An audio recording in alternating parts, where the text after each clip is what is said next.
গণমাধ্যম বা যে কোনো কর্পোরেট অফিস কর্মক্ষেত্র মানে এক গতিশীল এবং সংবেদনশীল জগৎ। দিনের অর্ধেকেরও বেশি সময় যাদের সঙ্গে কাটে সেই সহকর্মীদের সঙ্গে সখ্যতা গড়ে ওঠাটাই স্বাভাবিক।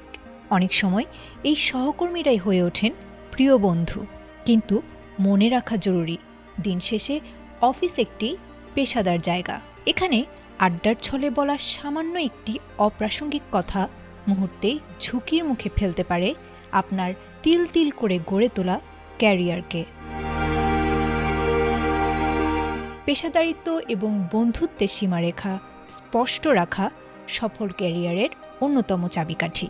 বিশেষজ্ঞরা বলছেন, সহকর্মী যতই ঘনিষ্ঠ হোক না কেন, ব্যক্তিগত জীবনের কিছু বিষয় নিজের মধ্যে রাখাই বুদ্ধিমানের কাজ। বিশেষ করে নিজের আর্থিক অবস্থা, সঞ্চয় বা ঋণের হিসাব কর্মক্ষেত্রে প্রকাশ না করাই শ্রেয়।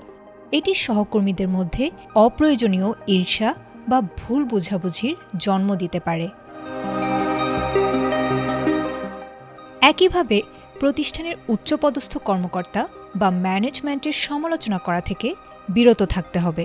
বন্ধুদের আড্ডায় করা একটি নেতিবাচক মন্তব্য মুহূর্তেই দাবানলের মতো ছড়িয়ে পড়তে পারে ঊর্ধ্বতন মহলে, যা আপনার পদোন্নতি বা সুনামের পথে বাধা হয়ে দাঁড়াবে।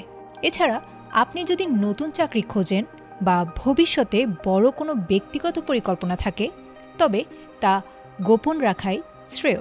আগাম জানাজানি হলে বর্তমান কর্মস্থলে প্রশ্ন উঠতে পারে আপনার ব্যক্তিত্ব নিয়ে। গণমাধ্যম বা অফিসে তথ্যের গোপনীয়তা রক্ষা করা একটি নৈতিক দায়িত্ব। গুরুত্বপূর্ণ যে কোনো তথ্য বা সহকর্মীদের ব্যক্তিগত জীবন নিয়ে গসিপ করা আপনার ব্যক্তিত্বকে হালকা করে দেয়। পাশাপাশি ধর্ম এবং রাজনীতির মতো সংবেদনশীল বিষয়ে তর্কে জড়ানো বিষাক্ত করে তুলতে পারে কর্মপরিবেশকে। সহকর্মীর সঙ্গে সুসম্পর্ক কাজের গতি বাড়ায়, তবে সেই সম্পর্কের একটি পেশাদার দেয়াল থাকা অত্যন্ত প্রয়োজন। মনে রাখবেন, ব্যক্তিগত জীবন আর পেশাদার জগৎকে আলাদা রাখতে পারাটাই প্রকৃত স্মার্টনেস। তাই হাসি মুখে আড্ডা দিন, কিন্তু ব্যক্তিগত গোপনীয়তার চাবিকাঠি রাখুন নিজের হাতেই। Desk report, ATN Bangla.